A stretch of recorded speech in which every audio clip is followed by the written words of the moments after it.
Usai menangkap Peggy, polisi masih harus membuktikan peran Peggy yang disebut sebagai otak pembunuhan kasus Vina. Pasalnya sejumlah saksi muncul menguatkan alibi Peggy yang menyebut dirinya berada di Bandung saat Vina dan Eki tewas dibunuh.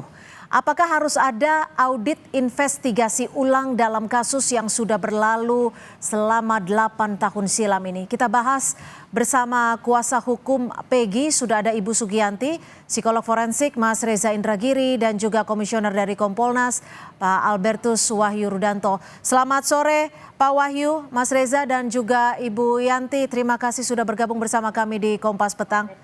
Saya ke Bu Yanti terlebih dahulu.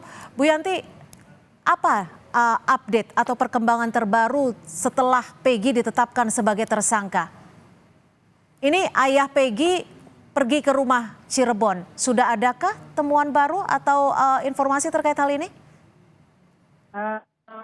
Ayah Peggy ke Cirebon itu hanya urusan keluarga. Kalau untuk perkembangan terbaru mungkin setelah press release-nya di kepolisian dengan hilangnya dihilangkannya 2 DPO dengan kata-kata DPO tersebut tidak berubah menjadi 1 DPO, itu sangat mengagetkan kita semua sebagai selaku tim hukum, bahwa sesuai dengan sesuai dengan putusan pengadilan bahwa di dalam pengadilan yang sudah ingkrah itu DPO ada tiba-tiba 2 DPO setelah press release kepolisian di Polda Jabar mengatakan bahwa DPO yang 2 kan tidak ada dan Peggy hanya DPO satu-satunya. Kemungkinan kalau DPO itu dikatakan fiktif, kemungkinan Peggy juga fiktif kalau menurut analisa kami. Bu Yanti, sebelum kita ke sana, tadi pemeriksaan adik Peggy seperti apa hasilnya? Adik Peggy mengatakan apa adanya yang sebenarnya dia ketahui, karena saat itu kejadian di tahun 2016 adik Peggy itu masih berumur 11 tahun, dia masih kelas 6 SD. Dia mengetahui bahwa Peggy saat itu memang tidak ada di rumah, tidak ada di tempat saat kejadian di tanggal 27 Agustus. Peggy memang sedang bekerja sebagai buruh bangunan di Bandung. Itu keterangan yang disampaikan oleh Lucy kepada kepolisian, karena saat itu mungkin dia masih kecil dan dia mengatakan apa adanya. Bu Yanti, ini kan Peggy mengatakan bahwa ia bukan pelaku karena saat itu tidak berada di Cirebon. Ini juga dikuatkan oleh salah satu rekan Peggy. Lalu dari kuasa hukum sendiri, pembuktian apa yang sudah disiapkan dan langkah hukum apa yang akan dilakukan? Kami sedang mempersiapkan untuk melakukan pra-peradilan karena bentuknya adalah penetapan tersangkanya itu tidak adalah bukan pelaku yang sebenarnya. Jadi dengan adanya ditetapkan dikatakan 2 DPO itu hilang, kami mungkin kuat untuk membuat gugatan pra-peradilan terhadap penangkapan tersangka yang kami kan tidak sah. Dan bukti yang akan kami sampaikan mungkin nanti ada bukti beberapa mengetahui keberadaan Peggy di saat itu, saat kejadian. Kemudian kami juga pencatatan pembayaran gaji untuk Peggy dari itu. Pencatatannya hanya sebuah kertas kecil, tapi menunjukkan Peggy pada tanggal 27 Agustus masih berada di Bandung dan masih menerima gaji dari majikannya. Bu Yanti, ini kan ada visual atau rekaman saat ayah Peggy ke rumah Cirebon. Apa yang akan diambil di sana? Dan ayah Peggy ini ke rumah Cirebon bersama siapa? Kuasa hukumnya, betul? Dan bukti apa yang disiapkan oleh ayah Peggy ini?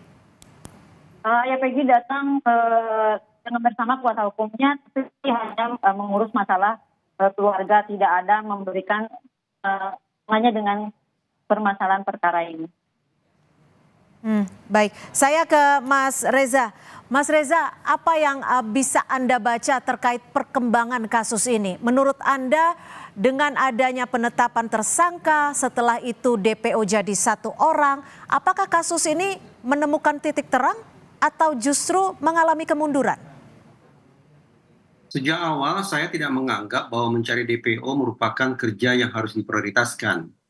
pihak Polda Jabar masih punya tanda petik hutang untuk menjawab pertanyaan tentang bagaimana DNA yang tidak dilakukan uji saintifik bisa berujung pada simpulan bahwa sudah terjadi perkosaan yang pelakunya adalah si A, si B, si C, si D.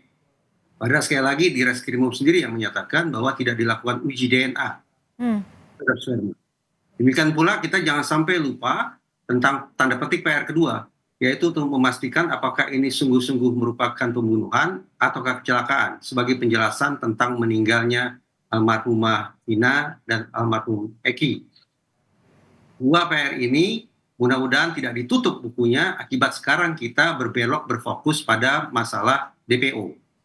Bagi saya, karena putusan pengadilan sudah inkrah mencantumkan 3 orang nama DPO, maka ini patut dipahami bahwa sesungguhnya Polda Jabar sudah bekerja keras dan tuntas meyakinkan jaksa ada 3 orang DPO.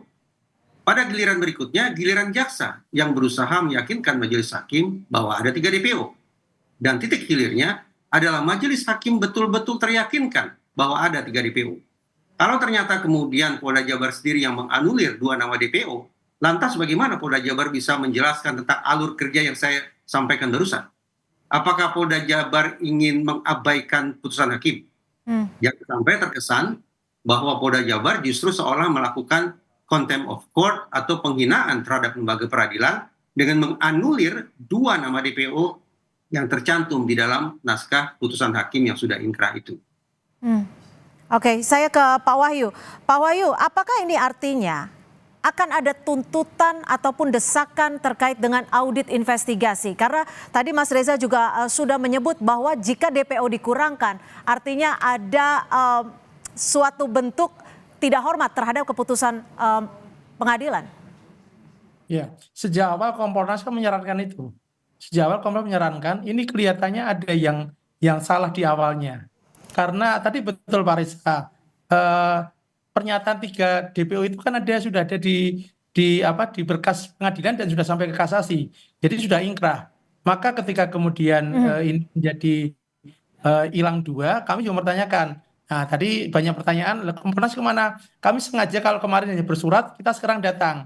Hari ini komisioner kami Pak Yusuf ke Bandung, katanya mau diterima siang atau sore ini, belum ada jawaban resmi. Kita mau klarifikasi karena semakin simpang siur informasi ini, kemudian para ahli hukum juga berpendapat dengan argumen hukum yang saya kira juga masuk akal, karena oleh Pak Reza menghilangkan mengambil kewenangan yang ada di pengadilan. Itu juga akan kami tanyakan sebagai pengawas kepolisian. Kompolnas sejak awal mendesak untuk diadakan audit investigasi. Kita cek sejak awal di prosesnya. Karena kalau sampai masuk ke P21 berarti kan jaksa sudah menyetujui apa yang menjadi temuan penyidikan. Nah, ini saya kira kan harus dilurus kemudian sampai hakim memutuskan walaupun BAP-nya dicabut ketika di sidang, tapi kan hakim berkeyakinan bahwa memang ada tindak pidana. Saya kira lebih baik kita mengoreksi yang salah daripada kita kemudian mencari pembenaran atas yang salah. Baik.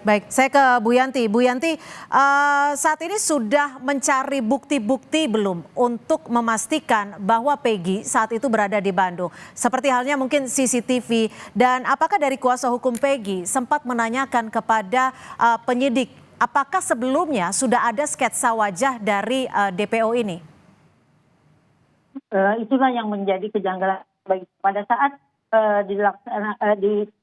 ditetapkannya DPO itu tidak ada sketsa wajah, jadi tidak terlihat wajah yang sebenarnya siapa yang menjadi nama atas nama Peggy tersebut. Sedangkan umur Peggy Setiawan dengan apa ciri-ciri yang ada di DPO itu sangat bertolak belakang karena tidak sama. Peggy pada saat ini berusia 27 tahun, sedangkan di DPO itu tertera bahwa Peggy berumur 31 tahun, kemudian berambut hitam, sedangkan Peggy tidak, beralamat di Desa Mundu, dan Peggy Setiawan itu beralamat di Cirebonnya di Desa Kepongpongan. Lalu terkait dengan CCTV?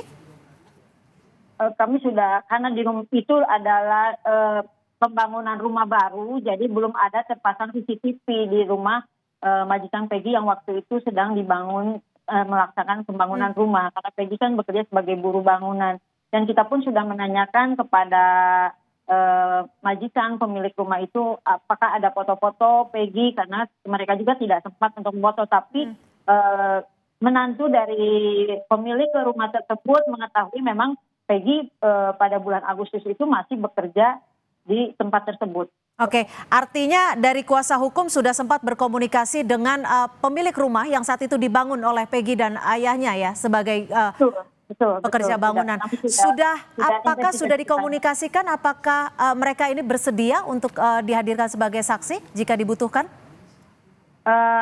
Mereka bersedia, tapi kita tidak tahu. Mudah-mudahan tidak berubah, karena kan kita juga tidak tahu apakah ada konspirasi atau apa. Mudah-mudahan tidak berubah. Tapi waktu itu menyatakan mereka siap bantu kalau memang kalau memang diperlukan. Baik, lalu apakah audit investigasi yang disarankan oleh Kompolnas harus dilakukan agar membuat kasus pembunuhan Vina dan Eki ini lebih terang benderang, dan apa saja yang bisa dilakukan oleh kuasa hukum dan juga pihak kepolisian? Kita masih akan membahasnya usai jeda. Tetap bersama kami di Kompas Petang.